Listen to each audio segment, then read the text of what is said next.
High বন্ধুরা, কেমন আছেন সবাই? আশা করি ভালো আছে। শেখ বাড়ির রান্নাবান্নায় আপনাদের স্বাগত জানাই। তো আজ আপনাদের সঙ্গে শেয়ার করব বাসমতি চালের পায়েস রেসিপি। তো পুজোর স্পেশাল বাসমতি চালের পায়েস আমি কীভাবে বানাবো সেটা দেখার জন্য ভিডিওটি প্রথম থেকে শেষ পর্যন্ত দেখতে থাকুন। আর নিত্য নতুন ভিডিওর আপলোড পেতে আমার চ্যানেলটিকে সাবস্ক্রাইব করে বেল আইকনটি প্রেস করে রাখুন। তো চলুন রেসিপিটি আমি শুরু করছি। তো এখানে 1 কিলো দুধ নিয়ে নিয়েছি আর 100 গ্রাম আমি বাসমতি চাল নিয়ে নিয়েছি। তো দুধ ওভেনের মধ্যে বসিয়ে দিয়েছি আর দুধের মধ্যে একটা এলাচ ফাটিয়ে দিচ্ছি।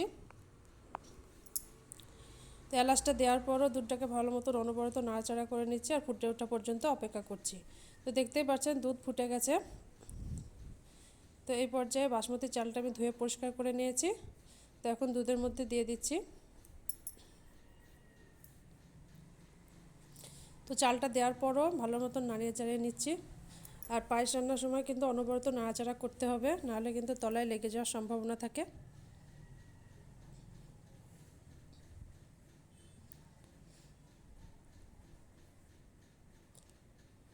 তো এখন আমি দুধের মধ্যে কয়েকটা কিশমিশ দিয়ে দিলাম।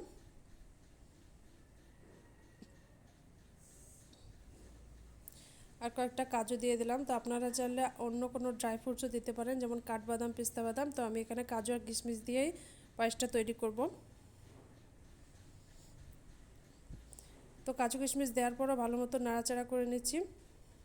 অনবরত নাড়াচাড়া করে নিয়েছি আর চাল কিন্তু একদম সেদ্ধ হয়ে গেছে। এই পর্যায়ে আমি এখানে চিনি অ্যাড করব।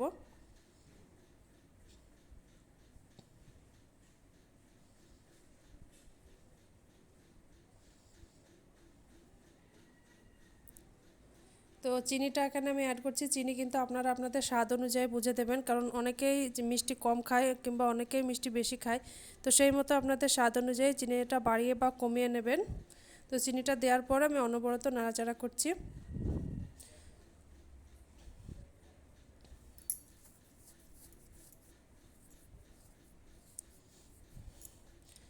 তো দেখতেই পাচ্ছেন চিনিটা কিন্তু গলে গেছে।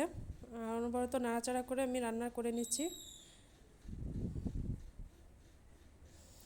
তো গরম গরম তৈরি হয়ে গেছে আমাদের বাসমতি চালের পায়েস। তো একটা প্লেটে পরিবেশন করে আপনাদেরকে দেখাচ্ছি। কেমন লাগলো আমার রেসিপি কমেন্টে জানাবেন, সাথে লাইক করবেন আর আমার রেসিপিটাকে শেয়ার করবেন বেশি বেশি করে। আরও নিত্য নতুন ভিডিওর আপলোড পেতে, সবার আগে নোটিফিকেশন পেতে আমার চ্যানেলটিকে সাবস্ক্রাইব করে বেল আইকনটি প্রেস করে রাখবেন। আজকের মতন বিদায় নিচ্ছি। সবাই ভালো থাকবেন, সুস্থ থাকবেন। দেখা হবে পরবর্তী ভিডিওতে নতুন রেসিপি নিয়ে।